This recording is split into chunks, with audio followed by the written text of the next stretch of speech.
What is up, guys? This is Platinum Point. I am here to bring you guys another Weiss Schwarz deck profile. As I promised, this will be another Goblin Slayer deck. Specifically, the one I took to my shop challenge this past Saturday. This is a gate shot trigger build. So I hope you guys like this deck profile.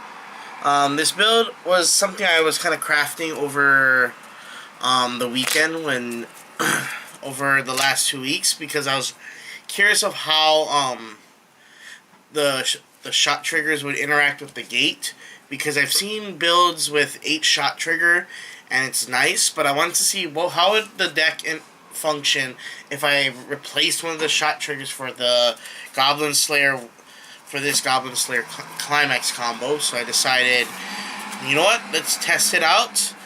I managed to take this to my shop challenge yesterday for the first time actually testing this deck, and I managed to do really well. I went X2. I didn't get into top cut, but I managed to do pretty good for playing this deck for the first time.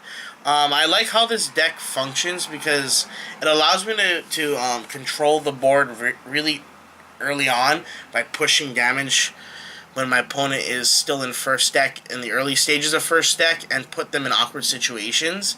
I've done that to multiple people, and just being able to just push when with being high rolly at the early stages and then backing off and being a little bit more precision is really nice that this deck gives us. And this deck isn't supposed to be fully aggressive. It's both aggressive and defensive, so I would consider it kind of a semi-technical deck because of how you have to sequence your plays. But one thing I like about it is it's really strong in the early games, and it has a clean finish, since the dwarf combo actually is really nice, and it's probably one of the strongest finishers in Goblin Slayer. So without further ado, let's get on to the deck profile. Starting off with the 0 count. So we play 4 copies of the Goblin Slayer runner. I like this runner very much. It's one of my favorite runners, and it allowed me to kind of control board state when I draw it for the first hand. I play 2 runners in this deck primarily because you have 2 options. Either you can control the board with the 0/0 Goblin Slayer if you draw it at the beginning, or you control it with the other runner, which is the High Elf Archer runner. So I ran both runners. You already know about the Goblin Slayer's effect, so I don't have to go about it again if you've watched the previous video, which I will put a card in the right, the right hand, or is it the right or left hand corner? I'm still not used to that. So the link to that previous video is going to be up there. So I play the High Elf Archer runner because this allows me to evade attacks and allow me to just build as much utility. And this is one of the main damage dealers and probably the only level, the yellow level 0 in this deck. So what this does is when it attacks, you can select 2 order characters in your waiting room and shuffle them, and it gains a soul. So this allows you to do really aggressive plays, and I've done it several times, even against Konosuba, where I controlled the match by just pushing and clearing my board and leaving just the Goblin Slayer here to set up awkward reverses. So it made it harder for the Konosuba player to deal with it. So this allows me to push damage really early and be a little bit high rolly, since the deck is not as compressed at the early stages, and really get into the early levels. Like, I pushed my opponent from merely 0 to 1-2 to 1-3, and sometimes I even pushed them to close to level 2 just from this High Elf Archer, so that's why I like it. It's such a strong runner. Next, I play 3 copies of the Cowgirl Brainstorm. In the shop challenge, I did 2 Cowgirls and a Priestess Brainstorm, but looking back after testing, I realized that I actually wanted to play the Cowgirl Brainstormer more than the Priestess, because you're doing a lot of searching with the Goblin Slayer Climax combo, because if you don't have the events in the waiting room, you're going to search them out anyway, and majority of the events search out anyway. So you need some kind of utility in the form of salvaging, so I decided to pump this up to 3, and I'm currently going to be testing 3 of the Salvage Brainstorm. But with the 2-1, it was actually not bad. Next, I play 2 copies of the Priestess Drop Search. This card is actually a really good card, and I actually like it. This is probably one of my more favorite level zeros in the set, because you can pretty much Highlander most of your cards, and because of the Priestess being one of the ways to dig for your pieces, you can actually get away with it. One thing I also like about this is it's really good at top check confirmation, so you can determine whether you want to put it at the bottom or just use it for more strategic sequencing. Next, I play 1 copy of the Cowgirl promo and 1 copy of the Cowgirl Climax and Torch discard. So these 2 actually came really in handy. Sometimes I wanted a second one of the Cowgirl discard Climax and event, because I've often found myself wanting to get rid of a torch just so I can get a piece that I needed in the waiting room. I also like this promo. I could see myself bumping this up to 2, but right now as a 1-of, it's really great. One thing I added new to the deck, just to show the power of this card, is the level 0 Priestess promo that we got at the shop challenge. I put this in after the tournament because this card is actually really good. You like to have top check confirmations, and that pay 2 refresh is really nice. And then now for the 1-step, we played 4 copies of the Goblin Slayer 1-step that fetches your torches. So these cards were pretty much MVP at the event, because being able to just swing with a fat lane and then bump it and then searching out your events helped really with my numbers. In most of my matches, my opponent would carelessly front, so it allowed me to just torch out knowing my ratios of blanks to climaxes. So hitting within the blanks and getting the cancels was really nice.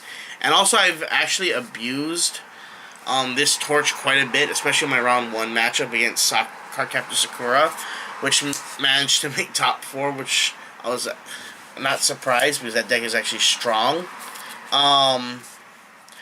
I was able to bully the Cardcaptor Sakura's back row because he just kept on slamming the board and surrendering it to me. So this allowed me to basically turn around and punish him by pulling out his backfield and allowing me to hit for precise damage and getting back the torches to do my plays.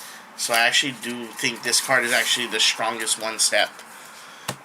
Originally I was playing the 1-0 the 1-0 backup Priestess and the Innocent Maiden Priestess, but I cut those, and I'm now playing 3 copies of a Little Kindness Witch. I played the Priestess lineup for the shop challenge. It was nice, but after discussing with another Goblin Slayer player, I realized that I was tricoloring that build, which made it very difficult for me to keep viable lanes. And since this build is hyper aggressive and also defensive at the same time, you can actually play this witch and you'll be okay with surrendering board, since you're gonna just come back up the upswing with the event. So I decided to test this out, and it's actually really strong. I might be pivoting this with the other 1-0 that I was thinking about, which is the Lizard Priest, because it allows you to twin drive check, which is also nice. So, and this one is not only just a reversible on attack, you can top check to the top 2 cards, send one, and then put the other on the top. So this is trigger checking, which is really nice. And then for my 2-step, I played 1 copy of the Anti-Change backup, 1 copy of the Board-in backup, which is a pay 1 top check. If it's a character with the trait for this one, order, add it to your hand, discard a card.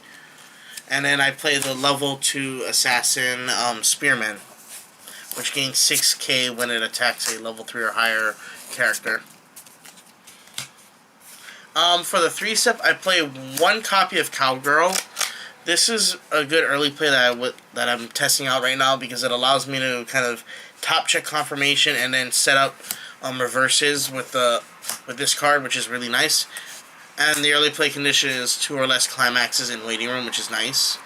I'm also playing 2 copies of the early play Goblin Slayer, which allows you to fetch an event, mainly the Torch. I was playing Haversack in this deck, and I might actually put it back in because of how nice Haversack is, being able to just dump a card, get the Haversack, play the Haversack, get your Torch from the waiting room that you need, and then just immediately either control the board or protect yourself for next turn, which is really nice. For the continuing on with the 3-step, we play 3 copies of the High Elf Archer Musashi, which has the ability, Musashi ability, but also the on-play ability. You may pay an additional 2 to bounce an opponent's character. So this allows you to break boards really easy and actually clear a lane for you to swing in and get your effect off if you know your opponent's ratio and cancel rate. So this allows you to not only break walls, but also set up the finish with this. So, and the High Elf Archer is your secondary finisher. Your primary finisher is this package. So 4 copies of the Lizard Priest and 3 copies of the Dwarf Shaman. I did this ratio because you're likely to get the Dwarf Shaman into the waiting room because you have multiple ways, either by the torches, brainstorming outright, or even just paying out the stock. So like you don't need 4 because the Shaman actually has the ability, when this climax is in play, you may fetch the Dwarf Shaman, and when it comes into play, it does get the climax combo, which is pay for, mill the top 5 cards of your deck. For each soul trigger revealed, you'll burn 1 time equal to the number of soul triggers. So it's different from the Asuna effect, which is burn equal to the number of soul triggers. It's a static burn 1 that the number of times you get to inflict that burn 1 is dependent by the number of soul triggers you mill. So it's actually really an interesting lineup. That's why in most builds you see this lineup in an 8-shot build. But I was testing the shot door build because if you keep your soul count decently high enough when you build your deck, you're gonna hit soul triggers off the mill. And I've actually tested this build prior, like with my friends, not competitively, but I've noticed that by keeping control of the board in my deck, I've actually on average got a burn 1 3 times off of the 1 dwarf, and actually in some cases even a burn 1 3 times off of 2 dwarf shamans if I had the stock for it. So the build actually kind of makes sense after testing it, and I actually like this over the 8-shot build because you don't have to worry about constantly overswinging with the high concentration of soul triggers, and you're able to accrue resources much more efficiently because not only do you have an event that gives you sustain during your opponent's turn and allows you to kind of survive the backswing, but you have ways to kill your opponent with much more precision than normal, because with the 8-shot build, you have a chance of swinging for 4, which has a high cancel rate. But now with the implementation of the door, you have a high chance of just swinging for 3, which is more likely to hit than 4, since we don't have a form of stock trolling. So this deck actually functioned rather well at the shop challenge, and I'm happy that it did. We have one more shop challenge to go for, and that's going to be in March. I might take this build with me to the shop challenge to show off to see if I can score a win this time around. But overall, I like how this Goblin Slayer build has been doing. It's probably one of my more interesting builds, and something that you can consider. I'll put the deck list in the description below. This build is actually an offshoot of what I ran, so I'll also post the deck list for that one in my in the description below later on. But overall, I like this deck. It's probably one of my favorite English decks to play so far. So I hope you guys like this video. The next deck profile that I'll be showcasing will be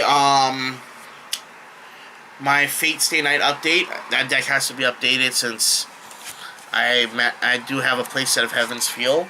So once again, this is Platinum Point. Don't forget to rate, comment, and subscribe. Stay on point, guys.